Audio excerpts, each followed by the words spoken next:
मंजिल मिले या ना मिले ये तो मुकद्दर की बात है, हम कोशिश भी ना करें ये तो गलत बात है। ज़िंदगी जख्मों से भरी है मेरे दोस्त, वक्त को मरहम बनाना सीखो।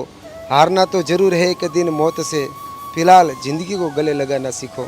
दोस्तों आ ए ज लोको छे जेने कोई न काम आपतुं हतुं ना तो कोई सन्मान, पण आजे आपणा बधाना नाना मोटा प्रयत्नोथी ए काम पण करी रह्या छे अने सन्मान पण मेळवी रह्या छे। तो बस कोईने एक मोको आपीने जुओ, शुं खबर तेनी जिंदगी बदली जाए।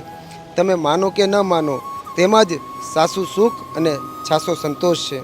तो आओ साथे मळीने कोईनी जिंदगी बदलवानो प्रयत्न करीए। कहेवाय छे ने कि આપણો થોડો સમય કોઈની જિંદગી બદલી શકે છે। જેમ કે આ લોકો દિવ્યાંગ હોવાના કારણે કોઈ તેમને કામ તો શું પાસે ઊભા પણ નહોતા રહેવા દેતા, પરંતુ આજે આપણા કારણે આપણી મહેનતથી એક પોતાની આગવી નવી ઓળખ ઊભી કરી રહ્યા છે। જય શ્રી રામ,